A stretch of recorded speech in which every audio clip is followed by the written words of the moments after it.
akan kenal.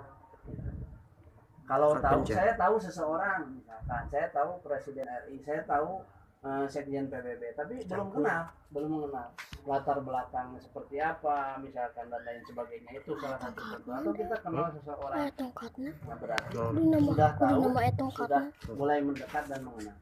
Begitu kita sudah mengenal, kita berusaha untuk memahami atau mengerti itu, berusaha untuk mengerti dan memahami. Nah, ini kita belajar di classical learning ini mengenal jurumiyah. Apa sih jurumiyah itu tadi udah saya sebutkan. Cuma di sini ada 10 dasar. Nah, ya. Oke. Ada 10 dasar konsep mengenal ilmu. Kita bisa bukan hanya tahu, tapi kita bisa mengenal ilmu tersebut kalau 10 konsep dasar ini kita ketahui.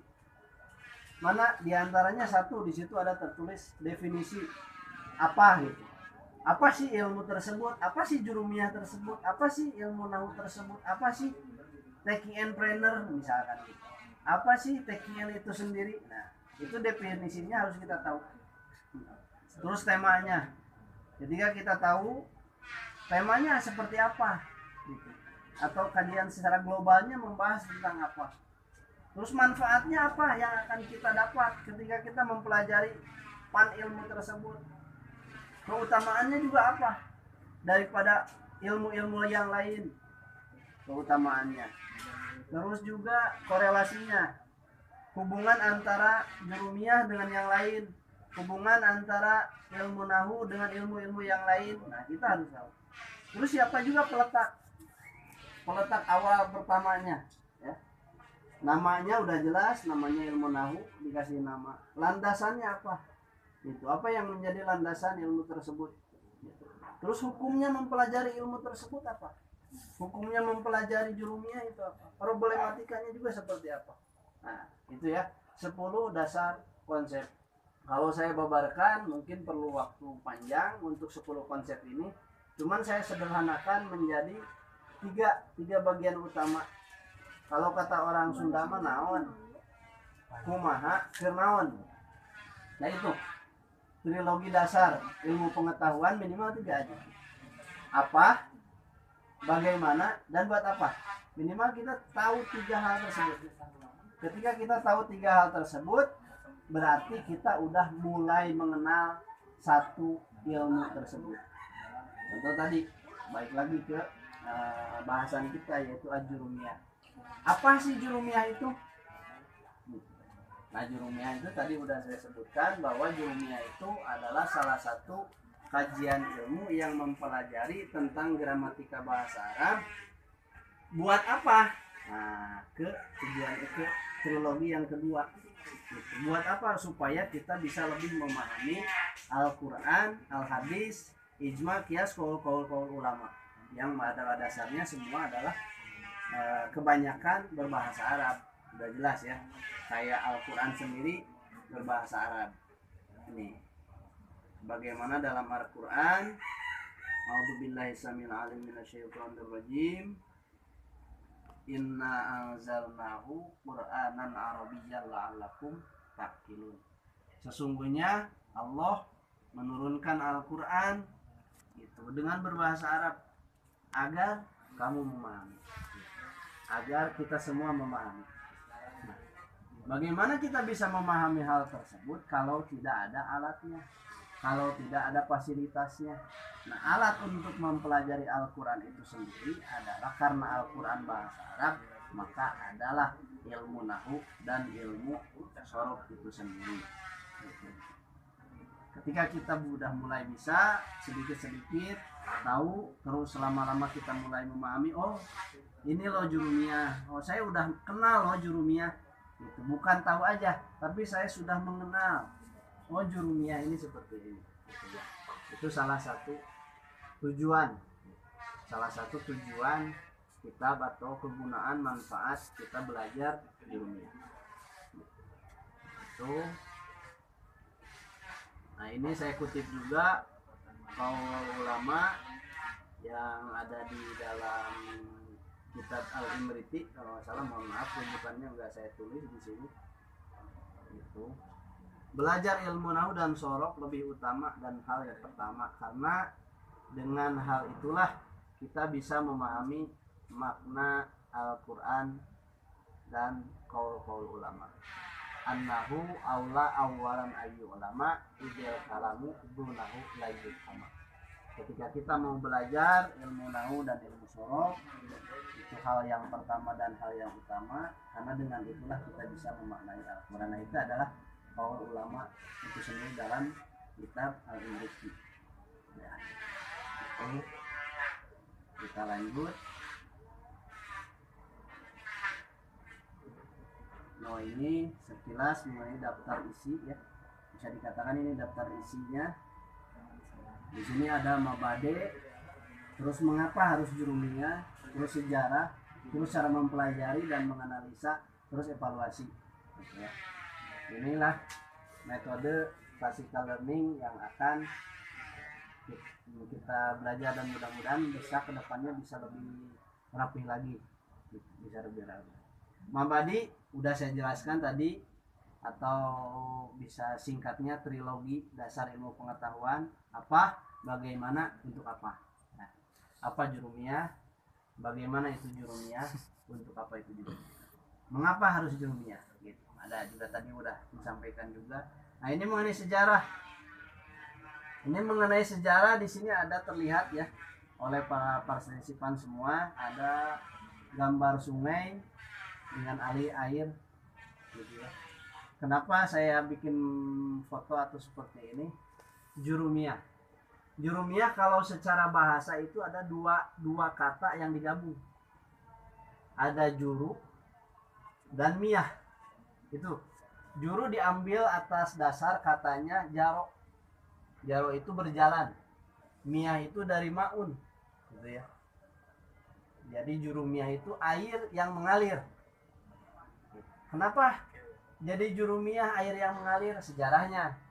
Itu sejarahnya kita perlu tahu. Yaitu Syekh Abi Abdullah Sidi Muhammad bin Daud As-Sonhaji, ya kurang lebih di abad ke-17 kalau nggak salah, di abad ke-17 beliau mulai menukil atau mulai mengarang berkarya ini kitab jurumiyah ini. Beliau selalu bermunajat, memohon petunjuk kepada Allah, datang ilham dari Allah, itu akhirnya tertuanglah kitab jurumiyah. Begitu tertuang, begitu dibikin kitab jurumiyah tersebut, tidak serta-merta beliau cetak dan perbanyak, tidak. Tapi beliau istikharah, beliau berdoa, apakah kitab ini akan bermanfaat buat generasi-generasi sesudah saya, kata Syekh Ibnu Abu Ajurumi bin Daud As-Sonhaji itu ya. Apa kitab yang saya karang ini akan bermanfaat? Akhirnya ada keinisiatifan, atau dalam istilah tasawuf ada khotir ya. Ada khotir robbaniyah, supaya si itu Syekh pengarang jurumiyah tersebut datang ke satu sungai, membawa kitab hasil tulisan beliau. Itu nggak kayak sekarang, masih tulisan tangan dengan tintanya. Dia datang ke satu sungai. Begitu datang ke satu sungai yang mengalir, dia munajat kepada Allah, ya Allah, kalau ini kita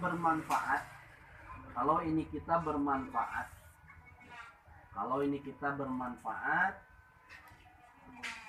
tolong ya Allah supaya kitab ini tetap utuh dan tidak terbawa oleh arus.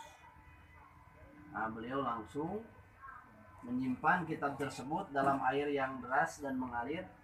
Airnya lama-lama basah ya. Tapi ada satu keajaiban khawariqul adat gitu. Si kitab tersebut harusnya terbawa arus air, tapi kitab tersebut tidak terbawa arus. Terus si kitab tersebut harusnya karena dibuat oleh tinta zaman dulu, harusnya tinta itu luntur, tapi subhanallah ini kitab utuh. tidak terbawa arus, dan tintanya pun tidak luntur.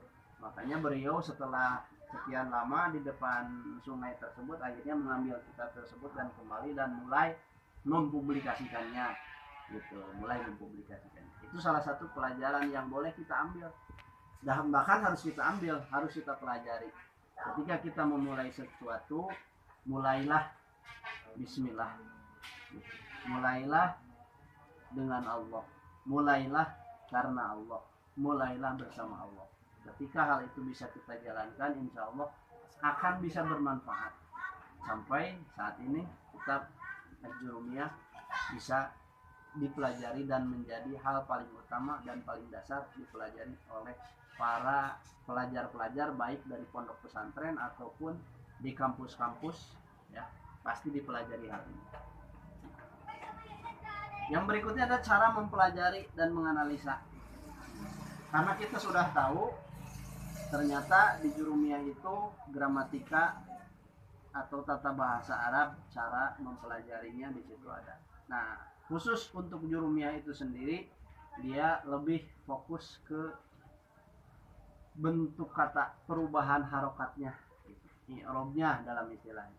I'robnya, misalkan alhamdu, ya salah satu contoh alhamdu. Kenapa bisa alhamdu? Terus ketika alhamdu ada baknya di awal jadi bilhamdi. Padahal asal katanya hamidah, sama-sama aja, ha mim sama dal. Terus juga ketika ada innal hamda. Nah, jadi innal hamda bilhamdi, innal hamda bilhamdi alhamdu. Nah, itu perubahan-perubahan tersebut dipelajari oleh atau bisa kita kaji dalam kitab Al-Jurumiyah ini. Evaluasi. Nah, kita menginjak ke hal berikutnya di sini, evaluasi. Evaluasi apa yang sudah kita pelajari ketika kita mulai memahami. Nah, ini kan kita mulai mengenal ya. Kita mengenal dulu, tahapan-tahapan mengenal dulu. Nah, ketika kita mempelajari dan mulai memahami, nah ada evaluasi supaya tadi apa yang kita dapat bisa bermanfaat baik buat diri kita sendiri ataupun untuk orang lain. Banyak orang yang berpendapat, kenapa mesti Jurumiyah? Saya udah tua, misalkan saya udah lanjut usia. Kalau itu kan untuk anak-anak pelajar, untuk mahasiswa, kenapa harus seperti itu? Jangan salah, karena sejarah awalnya tadi yang mengarangnya Syekh Abu Abdullah Muhammad bin Daud As-Sonhaji itu bukan sembarang orang, bukan orang biasa, tapi ulama min auliyaillah. Makanya diperlihatkan khawarik seperti tadi. Makanya kitab ini menjadi rujukan beberapa ulama, dan akhirnya ada beberapa ulama yang bisa menjabarkannya secara konteks tasawuf. Ini mohon maaf kalau kelihatan ini kitabnya ya. Ini kitab Jurumiyah yang memang di dalamnya itu dibedah Jurumiyah secara konteks tasawuf gitu. Secara konteks tasawuf dibedah. Nah, nanti insya Allah kedepannya kita bisa pelajari lebih lanjut gitu ya. Karena berkaitan dengan perjalanan kita, itu Thariqah Qadiriyah dan Naqsabandiyah. Di sini ada makom-makom itu berkaitan, tapi tidak keluar dari jalur ini, tidak keluar dari kitab Jurumiyah ini. Nah, itu luar biasanya, luar biasa. Kok bisa? Nah, jadi yang saya bilang, berzikir, berdoa, hasil analisa, istikharah zahir batin, baru mempublikasikan gitu. Tidak ada nafsu, tidak ada nafsu yang bergejolak, baik amarah bisu, mulhamah atau alhamah, untuk mempublikasikan. Karena memang landasan awalnya ketika mau mengarang dan mau mempublikasikan kitab tersebut senantiasa berzikir, berdoa, menganalisa, istikharah zahir dan batin. Nah, gitu ya. Itu kurangnya masa lalu, ini kurangnya sarana dan prasarana, faktor kebiasaan sesuai. Ini mohon maaf. Nah, itu masa lalu yang mengenai sejarah. Kenapa di sini dikatakan kurangnya sarana dan prasarana, prasarana yang salah ngetik. faktor kebiasaan sesuai perkembangannya. Jadi karena memang waktu dulu itu seperti itu, terus sekarang zaman sekarang yang memang para sahabat tech entrepreneur sudah mengetahui, atau sahabat-sahabat yang sudah mengetahui, kita memasuki abad 21, memasuki revolusi 4.0. Nah, tapi jangan sampai sejarah masa lalu, peninggalan guru-guru kita yang dulu, salah satunya kitab Jurumiyah, jangan sampai kita lupakan. Justru gimana caranya pendidikan masa lalu, isinya, konteksnya tetap kita pertahankan dan kita kembangkan supaya lebih bermanfaat lagi. Ya itu ya. Ini mas sekilas kita masuk. Nah, di sini ada foto banyak buku, ya. Banyak buku dalam arti kita ketika mengutarakan satu hal perlu beberapa rujukan, itu perlu beberapa rujukan, jangan hanya satu rujukan. Supaya timbulnya tidak ada fanatisme dalam berpemahaman atau mengeluarkan pendapat, karena selalu menurut kitab ini, menurut buku ini seperti ini, maksudnya bisa ada sebuah kesimpulan yang memang secara global sebagaimana yang guru kita ajarkan. Itu yang tadinya Thoriko Qadiriyah Naqsabandiyah tidak diterima oleh halayak umum, alhamdulillah sampai sekarang berkembang meluas, bukan hanya di Nusantara tapi mancanegara, alhamdulillah ya. Itu nah ini masih mengenai bahasan tadi ya, faktor-faktor sejarah yang mempengaruhi kitab tersebut, diantaranya faktor politik karena memang, terus juga faktor budaya masyarakat termasuk individu itu sendiri. Itu faktor-faktor sejarah mengenai kitab Jurumiyah ini, kenapa bisa sampai terjadi dan bisa sampai kita manfaatkan sampai saat ini. Itu ya. Sementara mengenai kajian ini, apakah ada yang ditanyakan? Ini terlalu kelamaan ya saya. Sedikit masukan mungkin boleh? Ya boleh Kang, silakan Kang. Ya ilmunya bagus kan, sangat bermanfaat. Kang Nokrofi juga menguasai ilmunya. Cuman poin pertama, ini yang share screen, dimensi share screen itu tadi ada yang kecil tapi dia panjang. Oh gitu. Tiba-tiba berubah lagi jadi full screen. Itu yang kecil tapi panjang itu agak kurang nyaman dilihatnya gitu lah. Oh iya. Jadi bahasanya siap.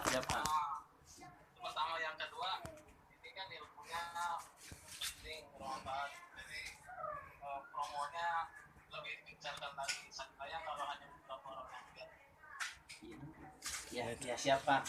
Terima kasih banyak masukannya. Barangkali dari sahabat yang lain, monggo. Saya buka ya. Ayo silakan. Mungkin dari Pak Eko, Pak Tony, atau Kang Riyad, masukannya.